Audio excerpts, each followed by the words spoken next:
आप सभी प्रिय छात्र छात्राओं का मैं संजीव कुमार अपनी पाठशाला में स्वागत करता हूं। प्रिय छात्रों, आज की इस वीडियो में हम बात करेंगे एनुअल सेकेंडरी एग्ज़ाम 2025 यानी वार्षिक माध्यमिक परीक्षा 2025 में जो भी छात्र छात्रा शामिल होने वाले हैं, यानी इस साल जो टेंथ के क्लास टेंथ में हैं और उनको 2025 में बोर्ड के एग्ज़ाम में शामिल होना है, तो उन सभी के लिए यह वीडियो बहुत ही इम्पोर्टेंट है, क्योंकि इस वीडियो में हम चर्चा करने वाले हैं कि एनुअल सेकेंडरी एग्जामिनेशन 2025 के लिए आपका फॉर्म कब से भरा जाना है और कब तक भरा जाना है, और फॉर्म को भरने में आपको क्या क्या डॉक्यूमेंट लगने हैं, कितना पैसा लगना है, इन सभी बिंदुओं पर हम एक एक करके चर्चा करेंगे। तो इसलिए वीडियो में आप अंत तक बने रहिएगा और वीडियो को लाइक और चैनल को सब्सक्राइब कर दीजिएगा, ताकि बिहार बोर्ड से जितने भी न्यूज हों वो सभी आपको ससमय मिल सके और बिहार बोर्ड के न्यूज़ से आप अपडेट रह सके। तो चलिए बिना देर किए वीडियो की शुरुआत करते हैं। तो सबसे पहले हम लोग बात करते हैं कि आखिर वार्षिक माध्यमिक परीक्षा 2025 में शामिल होने के लिए आपका ऑनलाइन आवेदन फॉर्म कब से भरा जाना है। तो देखिए, ऑनलाइन आवेदन फॉर्म जो है आज से भरना शुरू हो चुका है, जिसका डेट है 11 सितंबर 2024 से आपको 24 सितंबर 2024 तक ही भरा जाना है। वैसे डेट तो इसका 27 तक है, लेकिन 24 तक ही पेमेंट करने का डेट है, इसीलिए आप निश्चित रूप से 24 के अंदर ही अपना ऑनलाइन आवेदन आप कर देंगे। अब ये कहने को तो ऑनलाइन आवेदन है, लेकिन आपको ये काम ऑफलाइन में करना है, क्योंकि ऑनलाइन विद्यालय करेगा, न कि आपको करना है। तो इसलिए आप लोग खासा ध्यान रखेंगे, किसी साइबर कैफे से बाहर से कहीं से ऑनलाइन आवेदन आपका नहीं होना है। कहने को ऑनलाइन आवेदन फॉर्म है, लेकिन ऑफलाइन मोड में ही आपसे लिया जाएगा, जो कि आप विद्यालय प्रधान को उपलब्ध कराएंगे आपका अपना फॉर्म, और विद्यालय प्रधान इसको ऑनलाइन करेंगे, न कि आपको करना है। ठीक है। अब इसके बाद आगे बात कर लेते हैं कि आखिर फॉर्म को हमको कैसे भरना है, क्या क्या सावधानियाँ रखनी है। तो चलिए देखते हैं एक एक करके। पहला जो 1 नंबर कॉलम है, 1 नंबर में है रजिस्ट्रेशन नंबर एंड ईयर, जो अभी तक आपके पास उपलब्ध नहीं होगा। तो इसके लिए क्या करना है, तो इसके लिए अपने विद्यालय में आप जाएंगे और विद्यालय प्रधान से आप अपना रजिस्ट्रेशन पत्र पहले प्राप्त करेंगे, पंजीयन पत्र प्राप्त करेंगे, रजिस्ट्रेशन लेटर प्राप्त करेंगे, उसके बाद आप ऑनलाइन फॉर्म भर सकेंगे। तो सबसे पहले जैसे विद्यालय आप जाएंगे तो सबसे पहले अपना पंजीयन ले लेंगे, और उसी पंजीयन पे आपका पंजीयन नंबर और उसका ईयर लिखा रहेगा। जैसे मैं बताऊं कि कैसे रहेगा, तो जैसे देखिए 55/094 ना 55/094 हाइफन 0001/2024 ऐसे करके आप रहेगा। जो भी रहेगा इसमें आप फर्स्ट कॉलम में इसको आप फुलफिल कर देंगे, जो आपको विद्यालय से मिलेगा। कहीं आपको इधर उधर भटकने की ज़रूरत नहीं है। ये रजिस्ट्रेशन नंबर जो है वो आपको विद्यालय से मिलना है, बोर्ड द्वारा जारी कर दिया गया है। इसी बीच में बोर्ड से ऑनलाइन आपको डाउनलोड करके और विद्यालय द्वारा आपको उपलब्ध कराया जाना है। उसके बाद नीचे है BACV यूनिक ID, यह भी आपके पंजीयन पे ही लिखा रहेगा। उसी पंजीयन से देखकर यहाँ उस ID को लिख देना है। उसके बाद अगला है स्टूडेंट कैटेगरी। तो ये स्टूडेंट कैटेगरी में आपको खासा ध्यान रखना है कि देखिए इसमें 4 तरह की कैटेगरी की चर्चा करी गई है। पहला तो है आपको X, दूसरा है बेटरमेंट, तीसरा है कंपार्ट और तीसरा है सिंगल सब्जेक्ट। तो देखिए, जो भी छात्र पहली बार एग्ज़ाम दे रहे हैं वो तो रेगुलर में आते हैं, तो वो इन चारों कॉलम में से टिक उनको नहीं करना है। जो भी छात्र रेगुलर में है, इट मीन्स कि पहली बार 2025 के परीक्षा में शामिल हो रहे हैं, उनको इन चारों कॉलम में से टिक नहीं करना है। ये विशेष करके आप ध्यान रखेंगे।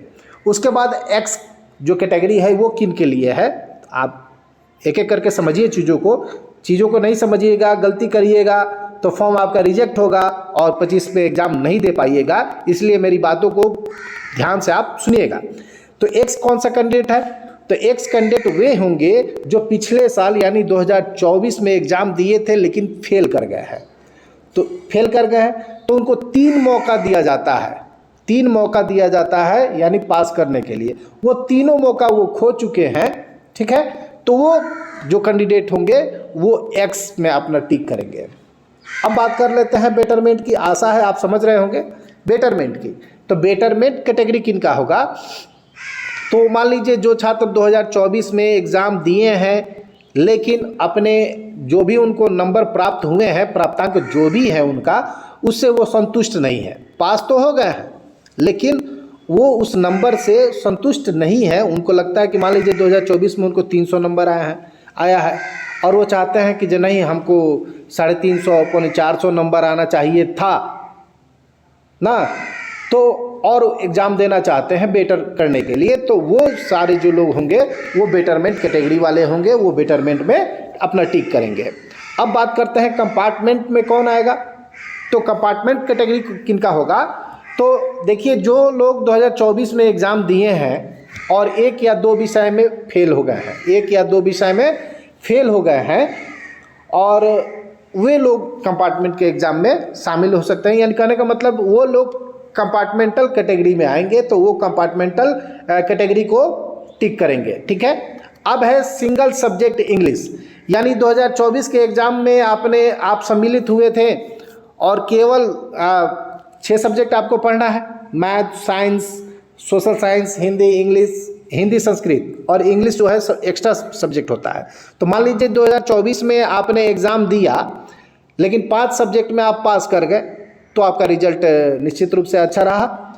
लेकिन इंग्लिश जो एडिशनल सब्जेक्ट है, एक्स्ट्रा सब्जेक्ट है, उसमें आप फेल कर गए हैं तो आप सिंगल सब्जेक्ट इंग्लिश के लिए भी आप ऑनलाइन आवेदन कर सकते हैं। तो ये रहा स्टूडेंट्स कैटेगरी, जो कि बहुत ही इम्पोर्टेंट है। इसी में बहुत सारे बच्चे गलती करते हैं और गलती करने के कारण थोड़ा सा परेशानी उनको झेलना पड़ता है। उसके बाद आगे बात करेंगे 4 नंबर में। 4 नंबर में है स्कूल कोड। अगर आपको स्कूल कोड मालूम है तो ठीक, नहीं मालूम है तो आप अपने विद्यालय प्रधान से, विद्यालय के शिक्षकों से बात करेंगे, वो आपको बता देंगे कि आपके विद्यालय का कोड क्या है, जो इसको यहाँ पे आपको फुलफिल कर देना है। अगला है स्कूल नेम। तो आपको तो स्कूल नेम सबको पता है, आप सभी बहुत ही होनहार बच्चे हैं, तो स्कूल नेम यहाँ पे आप लिख देंगे, ठीक ना। लेकिन एक चीज़ ध्यान रखिएगा कि देखिए जो भी जानकारी होगी वो कैपिटल लेटर में भरा जाएगा। एक चीज़ ध्यान रखना है, कैपिटल लेटर में भरना होगा, ठीक है। उसके बाद डिस्ट्रिक्ट नेम, यानी आप अपने जिला का नाम, जैसे पूर्वी चंपारण तो ईस्ट चंपारण यहाँ भरेंगे आप। अब यहाँ पे स्टूडेंट्स नेम। अब इसमें ध्यान रखिएगा कि जो चीज़ आपके पंजीयन में है वही नाम इसमें भरना है आपको। इसमें अगर गलती करते हैं तो खासा परेशानी होगी। तो जो चीज़ आपके पंजीयन में आया है वही नाम यहाँ पे आपको लिखना है, ठीक ना। पंजीयन से इतर आप कुछ नहीं करेंगे। अगर पंजीयन में गलत है तो सुधार कराने का मौका था, वहाँ सुधार करिए, ठीक ना, कराते। अगर समय बीत चुका है तो फिर समय का इंतज़ार करिए, लेकिन जो पंजीयन में है वही काम करिए आप। उसके बाद 8 नंबर में है माता का नाम लिखना है, इंग्लिश में लिखिएगा। और 9 नंबर में फादर्स नेम, यानी पिता का नाम आपको लिखना है। उसके बाद डेट ऑफ बर्थ, यानी जो पंजीयन में आपका डेट ऑफ बर्थ लिखा हुआ है वही डेट ऑफ बर्थ आपको लिखना है, ध्यान रखिएगा। आगे बढ़ेंगे। अगला है 11 नंबर में। 11 नंबर में है आपको जेंडर। तो जेंडर, आप मेल हैं तो मेल लिखिए, फीमेल है तो फीमेल, अदर है तो अदर। अगला है कास्ट कैटेगरी, यानी आप जाति से किस कैटेगरी में आते हैं, तो जनरल में आते हैं कि ईबीसी में आते हैं, बीसी में, एससी एसटी, जो आपका कैटेगरी यहाँ पे आप टिक करेंगे। अगला है 13 नंबर। 13 नंबर की बात करेंगे डिफरेंटली एबल्ड, यानी यदि आप शारीरिक रूप से विकलांग है तो यहाँ पे आप यस करेंगे, अदरवाइज छोड़ देंगे, अदरवाइज नो कर देंगे, ठीक है ना। तो मैं मान लेता हूँ विकलांग नहीं हूँ तो नो, अगर हैं तो यस। उसके बाद नेशनलिटी, यानी राष्ट्रीयता आपकी क्या है, तो आप इंडियन हैं, हम सभी इंडियन हैं तो यहाँ इंडियन पे टिक करेंगे। अगला है रिलीजन, यदि आप हिंदू हैं तो हिंदू पे टिक करेंगे, यदि आप मुस्लिम हैं तो इस्लाम पे, सिख हैं तो सिख पे, जैन है तो जैन पे, बुद्धिस्ट हैं तो बुद्धिस्ट पे, क्रिश्चियन है तो क्रिश्चियन पे, ऐसे आपको टिक करना है। उसके बाद यहाँ पे आप अपना आधार नंबर यहाँ पे आप डालेंगे। 12 अंक का जो आधार नंबर होता है, इस आधार नंबर को यहाँ पे आपको डालना है, ध्यान रहे, आधार नंबर निश्चित रूप से डालना है। उसके बाद यहाँ जो आगे 17 नंबर कॉलम है ना, यहाँ पे स्टूडेंट का सिग्नेचर दिया हुआ है, यहाँ पे आपको साइन नहीं करना है, क्योंकि यह घोषणा उन लोगों के लिए है जिनके पास आधार कार्ड नहीं है, अभी तक उन्होंने नहीं बनवाया है। उन सभी बच्चों को यहाँ पे सिग्नेचर करना है, घोषणा करना है। यानी यदि आपने ऊपर यहाँ पे आधार नंबर डाल दिया तो यहाँ पे सिग्नेचर करने का कोई मतलब नहीं बनता है, तो यहाँ पे आप सिग्नेचर नहीं करेंगे। यदि आपके पास आधार नहीं है तो इस घोषणा को करेंगे, यहाँ पे सिग्नेचर करेंगे, ध्यान रखिएगा। चलिए आगे बढ़ेंगे। 18 नंबर है रूरल और अर्बन, यानी आप देहाती क्षेत्र से बिलोंग करते हैं। अगर आपका घर देहात में है तो रूरल भरेंगे, और इंस्टीट्यूशन यानी आपका विद्यालय अगर देहात में है तो आप रूरल पे सेलेक्ट करेंगे, टिक करेंगे। यदि आपका जो स्कूल है वो अर्बन क्षेत्र में है, यानी कहने का मतलब शहरी क्षेत्र में है, तो अर्बन पे टिक करेंगे, ठीक है। आगे बढ़ेंगे। अगला है 19 नंबर सब डिवीज़न, यानी आपका जो अनुमंडल है वो अनुमंडल कौन है। जैसे मान लेता हूँ मेरा अनुमंडल ढाका है या रक्सौल है, सिकराना है, जो है वो आप अपने अनुमंडल का यहाँ पे नाम लिखना है आपको। 20 नंबर में है मोबाइल नंबर लिख देना है। उसके बाद 21 नंबर में है ईमेल आईडी, आपको यहाँ पे लिखना है। क्या लिखना है? ईमेल आईडी लिखेंगे। उसके बाद जो जानकारी आपने ऊपर भरा, स्टूडेंट्स नेम, वहाँ आपने इंग्लिश में भरा था, यहाँ आप हिंदी में भरेंगे। ऊपर वाले आप देखिए यहाँ पे 7 नंबर में स्टूडेंट्स नेम है, तो यहाँ आपने इंग्लिश में भरा था ना, लेकिन यहाँ यहाँ आप हिंदी में भरेंगे। स्पष्ट लिखा हुआ है ना, इन हिंदी। उसी प्रकार mother's name in Hindi, father's name in Hindi,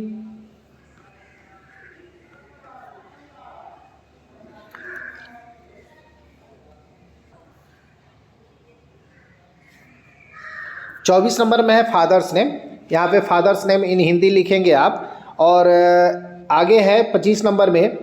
25 number में देखिएगा तो यहाँ पे आपको स्टूडेंट्स एड्रेस है इन इंग्लिश। आप अपना एड्रेस पता जो है ना यहाँ पे इंग्लिश में लिखना है, तो आप ऐड पोस्ट करके और लिख सकते हैं आसानी से। उसके बाद यहाँ पे आपका, अगर आप शादीशुदा हैं तो मैरिड पे टिक करेंगे, और यदि आप अविवाहित हैं, आपकी शादी नहीं हुई है, तो अनमैरिड पे टिक करेंगे। थोड़ा सा अनऑफिशियल अगर बात करें तो थोड़ा तो चलता है, कहने का मतलब यदि अगर मे भी आपकी शादी हो भी गई है तो अनमैरिड में डालें, क्योंकि सुकन्या उत्थान योजना का लाभ अगर बच्चियों को लेना होता है तो वो थोड़ा सा परेशानी होता है, ठीक है। ये अनऑफिशियल मैं बात कर रहा हूँ, ऑफिशियल बात नहीं कर रहा, ठीक है। इसको अन्यथा में अपना लेंगे। आगे बढ़ते हैं।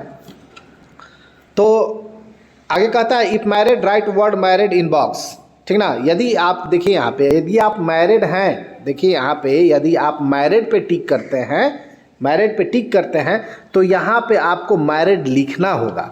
इस बॉक्स में आपको मैरिड लिखना होगा, ठीक ना। और यदि आप इस अनमैरिड पे टिक करते हैं तो इस वाले बॉक्स में आपको अनमैरिड लिखना होगा। ये बात कर रहा है, ठीक है। आगे बढ़ेंगे। 27 नंबर पे है स्टूडेंट्स बैंक अकाउंट, यानी आप अपना बैंक अकाउंट नंबर यहाँ देंगे, यहाँ IFSC कोड देंगे, यहाँ आपको ब्रांच का नाम, यानी जो बैंक है आपका जहाँ है, जिस एरिया में है उस एरिया का नाम देंगे, और यहाँ पे 2 पहचान चिन्ह लिखना है। जैसे मान लीजिए कहीं आपका तिल है, मस्सा है, कटा हुआ है, जला हुआ है, तो वैसे 2 पहचान चिन्ह यहाँ पे आप लिख देंगे। अगर नहीं समझ में आता है तो अपने विद्यालय के शिक्षकों से बात करिएगा, वो निश्चित रूप से आपकी मदद करेंगे और वह फुलफिल करा देंगे। आगे चलेंगे। अगला है मीडियम, यानी आप जो एग्ज़ाम देंगे वो हिंदी में देंगे या इंग्लिश में देंगे, यहाँ आपको चुनना है। यहाँ पे तय कर लेना होता है कि जो आपका मीडियम क्या होगा, उसी के हिसाब से आपका कॉपी जो है ना इवैल्यूएशन के लिए, मूल्यांकन के लिए बोर्ड भेजता है। तो इसका खासा ध्यान में रखेंगे, आप चुनेंगे। अगर यदि आप हिंदी में एग्ज़ाम देना चाहते हैं तो हिंदी, और इंग्लिश मीडियम में देना चाहते हैं तो इंग्लिश यहाँ पे आप चुनेंगे। आगे बढ़ेंगे।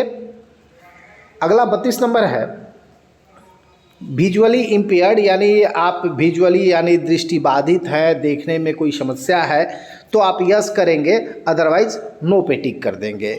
अब आगे बढ़ते हैं। 33 नंबर है, ये उनके लिए है। किनके लिए?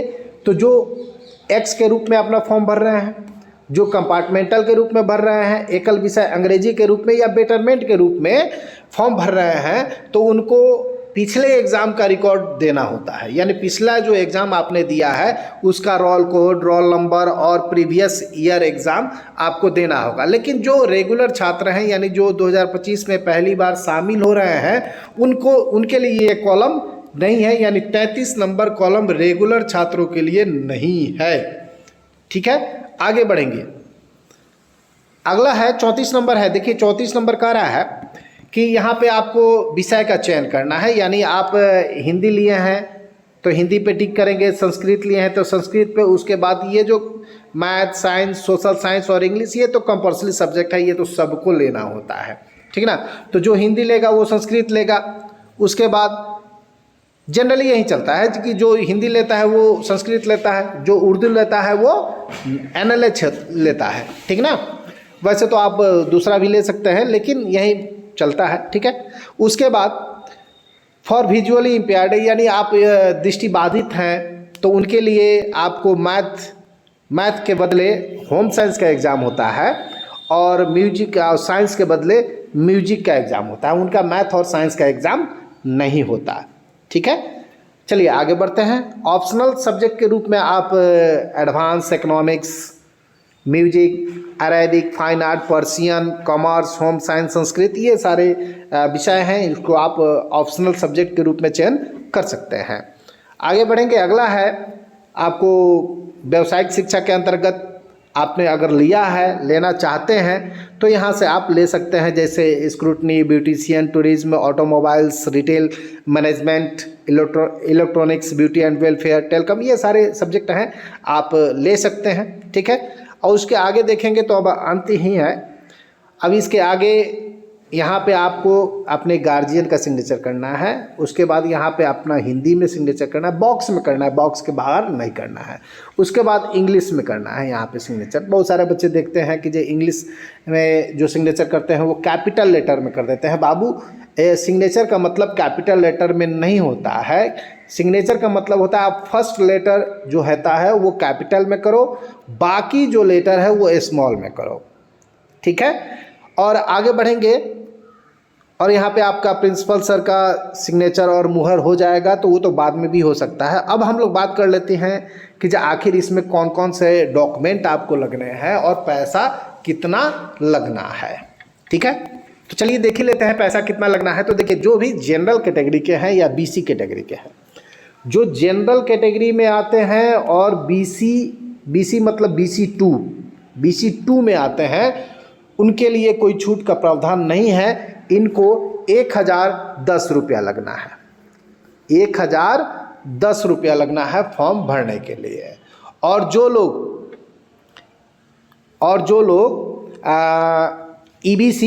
EBC कह लें या BC1 कह लें, उसके बाद SC और ST कह लें, इनके लिए आपको लगना है 895 रुपया। कितना लगना है बुआ? 895 रुपया लगना है। ठीक है, ये हो गया, आपने पैसा जान लिया। अब जान लेते हैं कि आखिर डॉक्यूमेंट क्या क्या लगना है। तो सबसे 1 नंबर डॉक्यूमेंट की बात करेंगे तो 1 नंबर में आपका जो रजिस्ट्रेशन है, जो आपने अभी अभी अपने विद्यालय से लिया है, उसका एक फ़ोटोकॉपी लगेगा और ओरिजिनल आप अपने पास रख लेंगे। ठीक है, 2 नंबर में बात करें तो 2 नंबर में आपको आधार कार्ड लगना है। 2 नंबर में आधार कार्ड लगेगा। 3 नंबर में बात कर लेते हैं तो बैंक पासबुक लगेगा, बैंक का पासबुक देना होगा। उसके बाद 4 नंबर में बात कर लें तो क्या होगा? पासपोर्ट साइज़ का फ़ोटो लगेगा आपको। ठीक है, बस इतना ही चीज़ आपको लगना है। क्या क्या लगना है? एक रजिस्ट्रेशन कार्ड जो अभी अभी आपको विद्यालय से मिला है, उसके बाद आधार कार्ड, बैंक अकाउंट और पासपोर्ट साइज फ़ोटो। हाँ, एक चीज़ आपको लगना है ईमेल आईडी। ईमेल आईडी भी लगना है। ईमेल आईडी भी आपको इसका फ़ोटोकॉपी देने की ज़रूरत नहीं है, ये आप लिख दीजिएगा हो जाएगा। लेकिन आधार कार्ड, बैंक पासबुक और रजिस्ट्रेशन, इसका आपको फ़ोटोकॉपी देना होगा। ठीक है, तो ये रहा कुल मिलाकर जानकारी। और इससे भी अगर ज़्यादा जानकारी चाहिए तो एक और वीडियो आएगा जिसमें बिहार बोर्ड का जो पूरा विज्ञप्ति है उस विज्ञप्ति को मैं पूरी अच्छे तरीके से समझाऊंगा। तो उसके लिए उसका लिंक भी मैं डिस्क्रिप्शन में दे दूंगा। और बहुत दिनों के बाद यह वीडियो आ रहा है क्योंकि थोड़ा सा बिजी शेड्यूल था। पहले मैं नियोजित शिक्षक के रूप में कार्यरत था, उसके बाद मैं TRE 1 में एज ए स्कूल टीचर आ गया और घर से काफ़ी दूर पोस्टिंग हो गया, जिसके कारण समय नहीं मिल पाने के कारण कोई वीडियो नहीं आ पा रहा था। लेकिन मैं अब प्रयास कर रहा हूँ कि जो धीरे धीरे थोड़ा थोड़ा ही समय निकाल कर चैनल को जारी रखा जाए और आप सबों का प्यार मिलता रहे। तो चलिए फिर मिलेंगे अगले वीडियो में, तब तक के लिए थैंक्स।